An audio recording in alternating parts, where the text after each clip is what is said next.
کوئی اسکول کا کسی نے منہ بھی نہ دیکھا ہو، کسی استاد کے سامنے زانو ادب طے نہ کیا ہو، لیکن وہ عقل فطری لے کر تو آیا ہے۔ کسی بھی فرد سے پوچھئے کہ جی اگر راستہ پر خطر ہو، راستے میں نشیب و فراز ہو، راستے میں قدم قدم پہ ٹھوکریں ہوں اور بہت تاریک رات ہو، بغیر چراغ کے راستے سے گزرنا کیسا ہے؟ تو کہے گا میاں یہ بھی کوئی مسئلہ ہے، یہ بھی کوئی سوال ہے؟ ہلاکت کے مترادف ہے، خلاف احتیاط ہے۔ ہرگز ایسا کام نہ کرنا کہ راستے میں نشیب و فراز ہے، قدم قدم پہ ٹھوکریں ہیں اور آپ چراغ لیے بغیر، ٹارچ لیے بغیر آگے بڑھنے کی کوشش کر رہے ہیں۔ یہ خلاف احتیاط ہے، خطرہ ہے اس میں۔ جس چیز میں خطرہ ہو، جان کا زیاں ہو، وہی چیز خلاف تقوی ہوتی ہے۔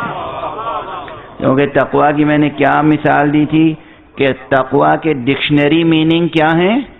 بچاؤ، حفظان، اپنے آپ کو بچاؤ، اپنی جان بچاؤ، اپنی عزت بچاؤ، اپنی آبرو بچاؤ، اپنا مال بچاؤ، اپنے وجود کو اور ماحول وجود کو ضائع ہونے سے اور ہر طرح کے زوال سے، ہر طرح کے نقصان سے بچاؤ۔ یہی ہے تقوی، اور تقوی کچھ اور اس کے علاوہ نہیں ہے۔ تقوی ہماری اور آپ کی زندگی کے لیے ایک حفاظت کا قلعہ ہے۔ اور یہ مثال بھی پہلے دے چکا ہوں، پھر دے دوں، چونکہ جب اعتراض بار بار ہوتا ہے تو جواب بھی بار بار دینا پڑتا ہے۔ اگر لفظ تقوی کا پورا شجرہ دیکھیں،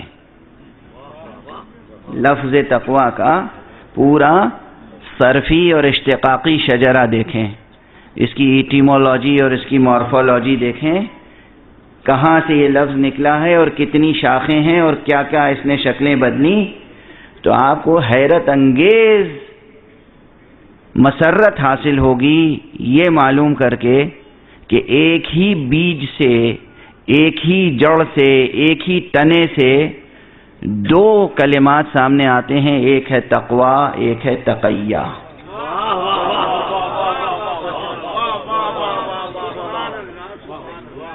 ایک ہے تقوی، ایک ہے تقیہ۔ تقوی نام ہے عمل کو برباد ہونے سے بچانا، تقیہ نام ہے صاحب عمل کو برباد ہونے سے بچانا۔